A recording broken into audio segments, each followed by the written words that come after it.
Hello there. It's 3 o'clock on a Tuesday, and we all know what that means. Another riveting episode of Behind Breaking Bond.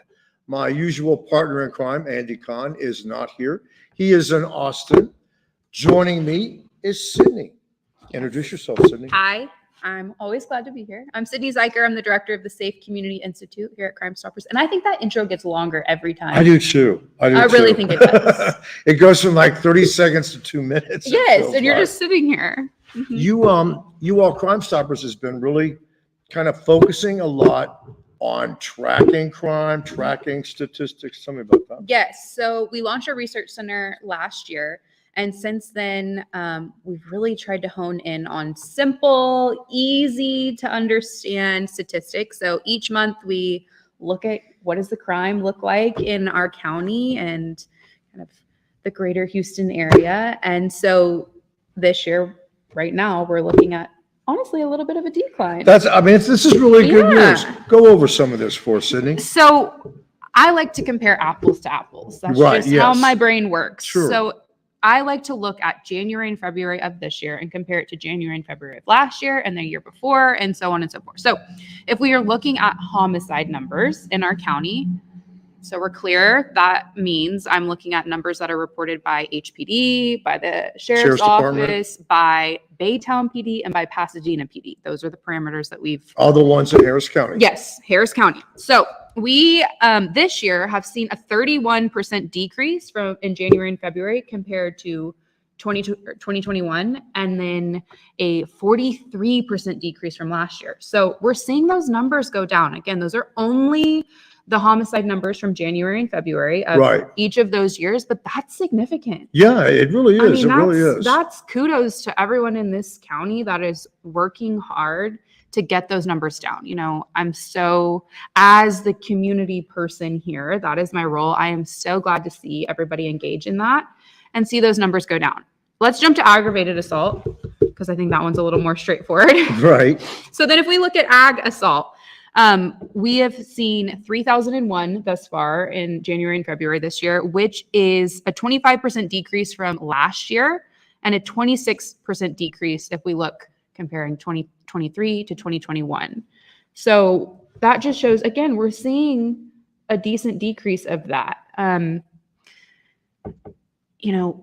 I think that's huge. I think it is. It really is. I mean, that's a significant number. Definitely. Regardless of who you are, numbers that are in the 25 all the way to 43% decrease for homicide. And I think when you do take the exact period, when you take 2 months and it's the same 2 months, I really think you do get a better idea of what's actually going on.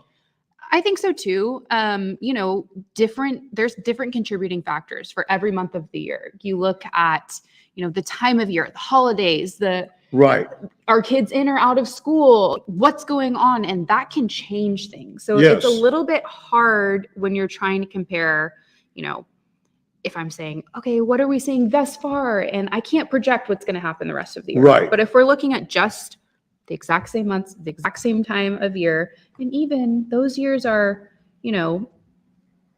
yes, we've still experienced COVID, but they're not the hardcore 2020 COVID numbers. Right. So then let's look at sexual assault. Now, anytime we look at sexual assault, I just like to give a reminder that sexual assault and sexual related crimes are crimes that are underreported. Probably the most underreported. Sexual assault, human trafficking, those are two categories of crimes that it's really hard to get an accurate picture of exactly how many. However, of the crimes that are reported and the offenses that have been identified by our law enforcement partners, we have seen a decrease of those, about 15% for both years, 14 one year, 15% the other. But which is substantial. Yeah, that's also substantial. So I am so happy to see an overall decrease, and I hope that we trend that way continuously throughout the year. And it's one of those things that, especially when it comes, I think, to homicide, it's really hard to kind of find a reason why. It could be one of those things where is that because there's more police on the street, or who knows why, right? I mean, it's one of those things that likely it's multifaceted. Likely it's not one reason. Right. Likely it is a plethora of reasons coming together, either to cause an increase, cause a decrease. But whatever those reasons are, we're so glad it's working. Yeah. And of course, I mean, if you've been a victim of crime, if someone has been murdered in your family, these numbers, they don't mean anything if you've been touched by some sort of violent crime. But it's just nice to know that overall we're seeing a substantial decrease in violent crimes. Of course. And for victims' families, I do want to acknowledge that these numbers, even though they've decreased from, some of our highest crime years ever, we are still at a 3 decades high for these crimes. So we are still at a much higher rate than I would like to see in our city, but we are trending in the right direction. Yeah. And everybody has to sort of kind of be on their guard. We've seen this increase in jugging, where people, they go to the bank, they withdraw money, and somebody follows them and robs them. The case from a couple of weeks ago with the little lady the guy just body slammed her. Yeah. Raymond and I met her, what was on Friday. Real nice woman. And it was just so sad. Huh? New True. It was so sad here's a woman that 44 years old, has 3 kids, and was just barely getting by to begin with, and then to have something like that happen. The trauma of the physical assault, and it's something that these are conversations and even presentations that we go out and we give in the community because we want people to be aware. Of course, it is never your fault if you're the victim, but there is so much that can be done to be better aware, better prepared, to, know what to look out for, to not carry big giant wads of cash, even if it takes several bank ATM transactions to get the amount of money you want. I think she had I think withdrawn like $4,000 because she was going to take a trip back to Vietnam, where she's from. And no one under any circumstances, I'm not blaming her, of course, but you just can't walk around with large sums of money. Right. Puts a big giant target on your back. Yeah. Again, not her fault whatsoever, but there are things that we as community members can do to be more aware and to reduce the risk. And I've always thought, and maybe I'm wrong, but I've always thought that I would know. Like if I would know if somebody was following me, because I have a tendency to kind of look back. Do you think that you would know if you left somewhere and somebody was tailing you? Yes. I do because too. I have known, and I have been in the situation where I drive to a fire station or drive to a police station. I actually had that happen to me shopping one day, and I called my husband. I said, "Hi, I think I'm being followed. I'm going to ask the worker at the shopping center to walk me to my car. Yeah. And if I notice someone's following me, I'm going to drive straight to the police station by our house. Right. I'll keep you posted." I shared my location with my husband, but that's because I do this every day. Right. And I'm looking, I saw that person enter the same time as I did. They don't just happen to be on the same aisle as me every time, right? Yes. Things like that I have trained my brain over and over again. But if you don't do this every day, if you're not thinking about that and you're just trying to pop in, pop out somewhere, or you're just running to the ATM. Yeah. And people that, and even men, but especially with women, like I'll see women at Macy's or something, and they're walking. I mean, obviously they're by themselves, and they're walking alone through the parking lot. And in my mind, I'm thinking, I would wait. If that was me, I would wait until I see other people. I would want to walk out. You don't have to know these people. You just sort of walk with them, and it's, you get a little more security that way. And, I think a conversation that I've had consistently with a lot of my young female friends is, one, don't be ashamed to go ask someone that works there to walk you out, because that's scary. Don't get me wrong. I do this, and the few times that I've had to be like, "Hi, I think someone might be following me," you feel ridiculous. Yeah. You feel absolutely ridiculous, and you shouldn't.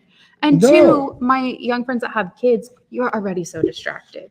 So like you said, look for another person, another mom that's walking out. I've had women walk up to me, and it's like, "Hey, do you mind walking me out? No, I don't have a problem with Yeah. that at all. I mean, Exactly. I'm more than happy to do something like that. Exactly. And it is, I mean, it's always safety in numbers. So I do think that our community is becoming more aware, which is also, I think, a huge reason that we're seeing, bringing it back to legislation, a huge push for all kinds of public safety bills. Yes. My goodness, there are tons of bills. A lot going on in Austin right Yeah. now, a lot that could make a big difference. That's why Andy Kahn is not here. It's not because he's mad at me, or is he mad at me? Maybe. Probably. You probably didn't bring I enough don't ice care. cream or Drake's cakes or something. Pez. Pez. The man has these bags of Pez. And he just they just appear in your lap or in your chair or like somewhere. Just He Pez. said when the last time he had all these Pez, and he said something about, I'll give you one. And Raymond just puts like one Pez. Like, yeah, that's what he means. Not a pack. No, he means just one. one. And he's going to give you the color you don't want. But seriously, he's in Austin testifying. On a couple different bills. Yeah. So let's talk about that. Can I just briefly remind how the legislative process works? Please do. Yes. Please do. Okay. And that's nothing to be ashamed of either, because it's not that easy. It's like you learn it in high school or whatever. I know. And you're not dealing with it. You don't remember. It's like pretty intricate, which is why yes, we Crime Stoppers this year have created a landing page that has a video that explains the legislative process. It has written out kind of like a flow chart that shows. It has some of the bills that we've been tracking. Some are, bills that you might be interested in. Some bills are ones that you may want to oppose. We kind of try to include everything that is public safety related that we've seen come across our plates. Yeah. And so starting at the beginning. So when a bill is introduced, it's introduced either in the House or the Senate, right? There's two chambers. And then it's read and it's assigned to a subcommittee. And you've got a lawmaker that you've got somebody like so like Senator Whitmire or some lawmaker will say, I'm going to propose this bill. They write it, then it's read in front of, the House, the Senate, whatever, and then it's given to a committee. And that committee kind of mulls it over and decides on behalf of the larger committee if it is worth the time of everybody else, sort of a thing. So in that subcommittee portion, there's opportunity for public hearings, which is where Andy is right now. That is where they open it up to the public to come oppose or support the bill. They kind of hear all the sides. Yeah. And then from there, there's a vote. There could be amendments that happen in there, and those are also voted upon. Right. Yeah. And that's something that usually happens too. As it makes its way through, there will be changes to it. It will be amended. It will be amended. Yeah. So then, let's say all the amendments done, it goes to the big everybody, and we're talking Whitmire, so Senate, and they vote on it. Do they want to pass it out of the Senate, which we're going to talk about in a second? If it gets passed out of the Senate, that does not mean that it is approved, that it's a law. It means that it goes straight to the House. And that whole process that just happened in the Senate has to happen in the House. Right. So everything has to be approved in the Senate. Everything has to happen in the House. And a lot of times you'll see things that it might sail through the Senate, never makes its way to the House. Right. So let's say it makes it through the House, but the House decides there's even more amendments that need to happen.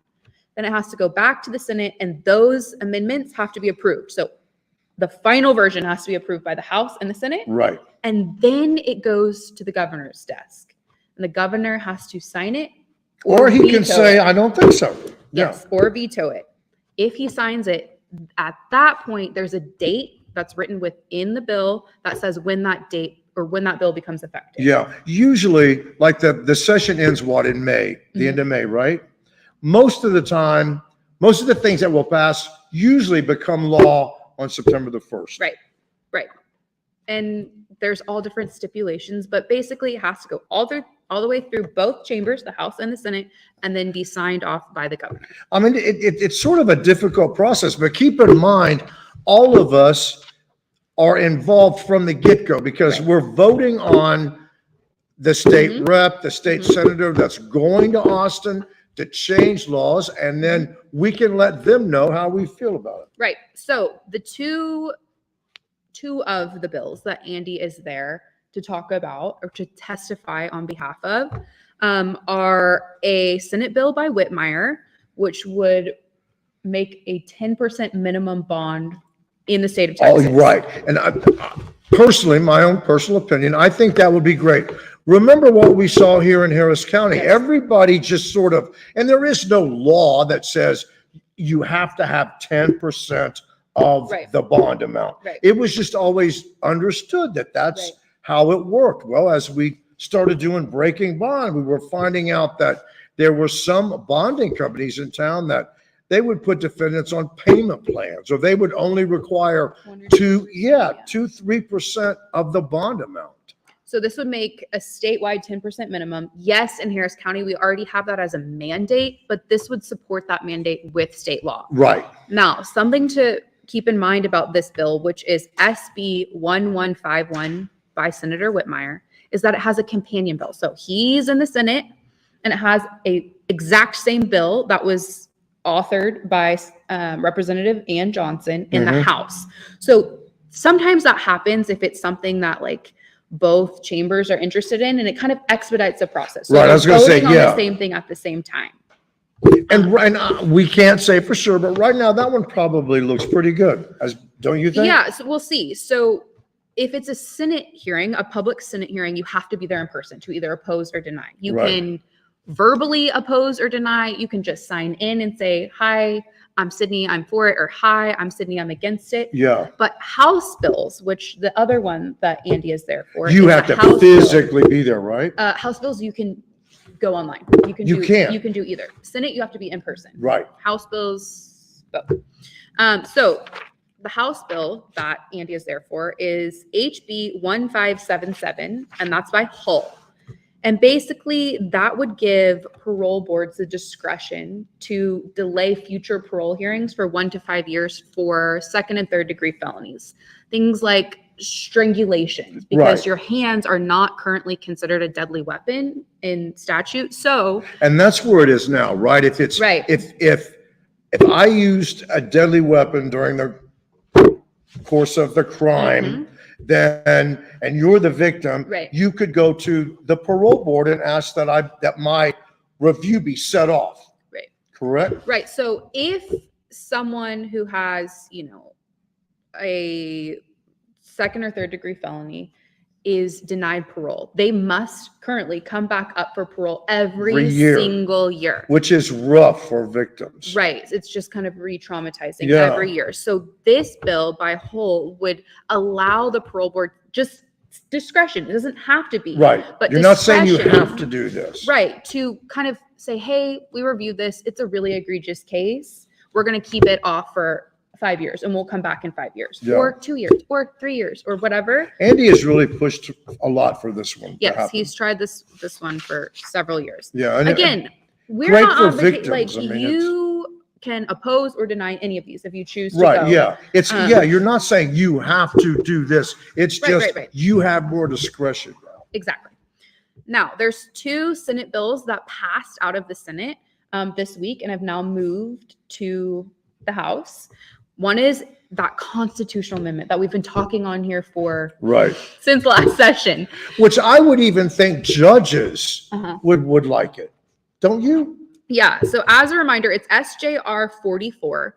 And it would basically send to a public vote the idea that judges would be given the discretion for certain violent offenses to not give them bonds. Right. The thing that I like the best about this is, okay, if the governor signs this, it doesn't go into effect. What it means is come November, when we go to the polls, everybody gets to say, everybody gets to vote. You get to decide whether or not you want to see judges have more discretion, because keep in mind, they're bound by the Constitution, the state Constitution. Currently, they must give a bond. Have to.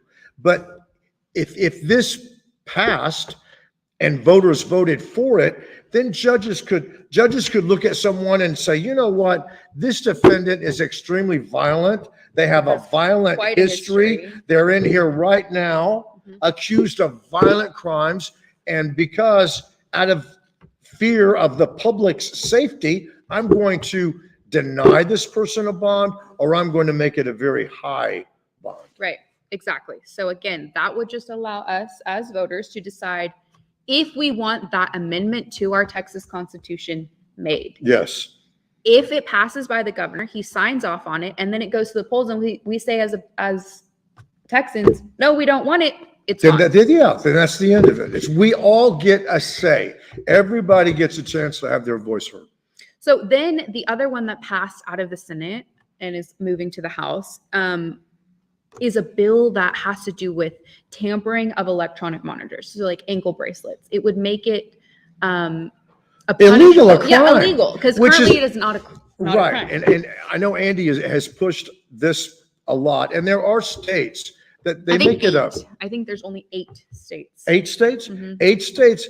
It's against the law. When you think about it, why wouldn't it be against the law? Because you are damaging state property. Yeah, like if you were to go and destroy a senator's office, that would be a felony. Yeah. Yeah. But if you were to cut your ankle monitor off, tamper with it, yeah, the damage to that monitor would not be considered. And I mean, I think it's crazy that it's not a crime to tamper with something like that, because it's not your own personal property. Right. You know, it's part of a way to monitor you. Right. If you're not touching it, if you're wearing it, you're not taking it off or messing with it or breaking it, you got nothing to worry about.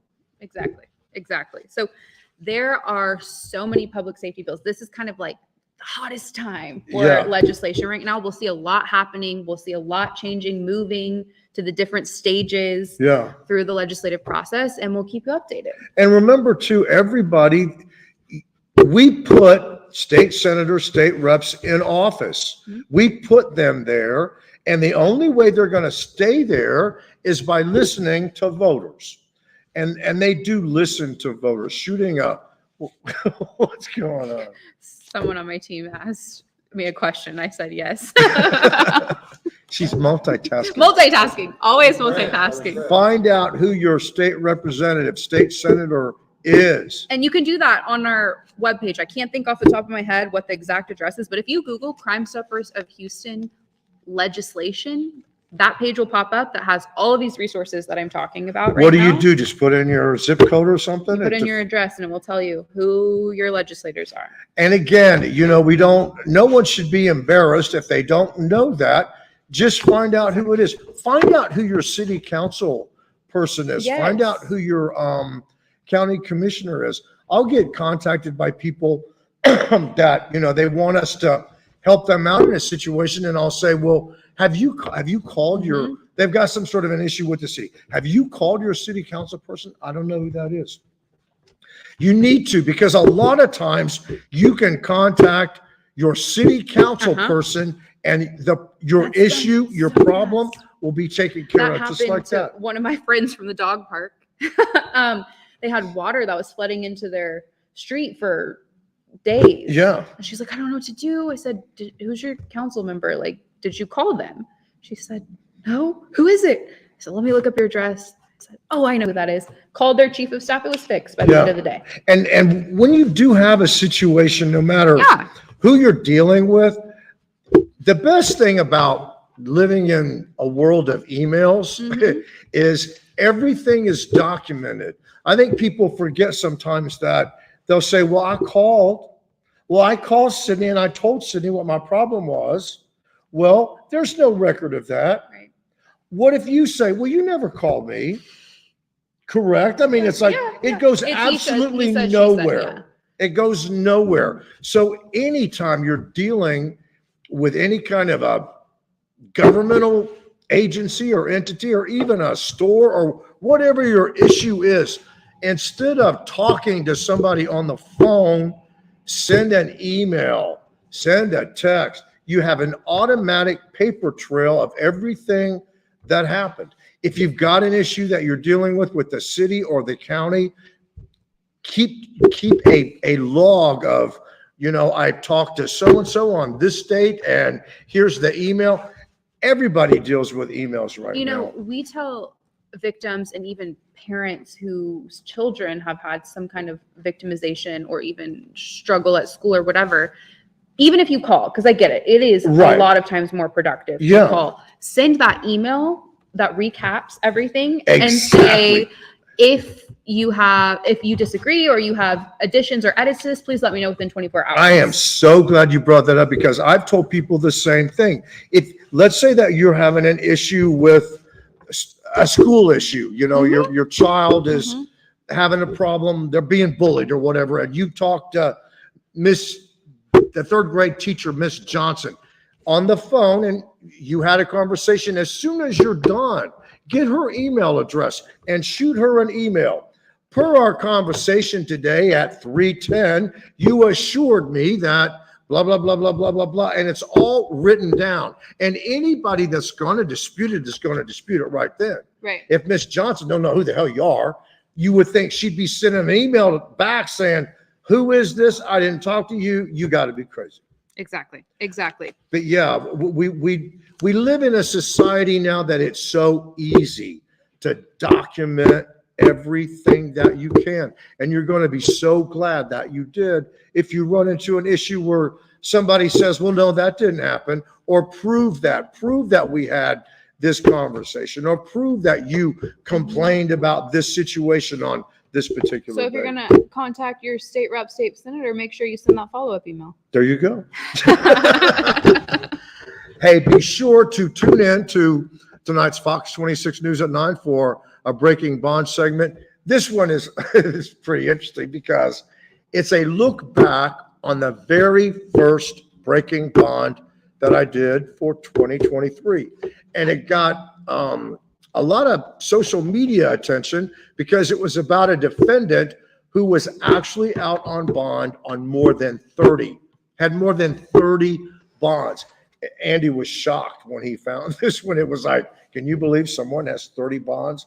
Well, we're going to update that gentleman, and I think you're not going to be shocked that he's back behind bars. I'll tell you why, and I'll tell you what's the latest with him. So be sure to watch Fox 26 News at 9. Thank you so much for joining us, Sydney. Thank you for filling in. Of course. It's always a pleasure to have you.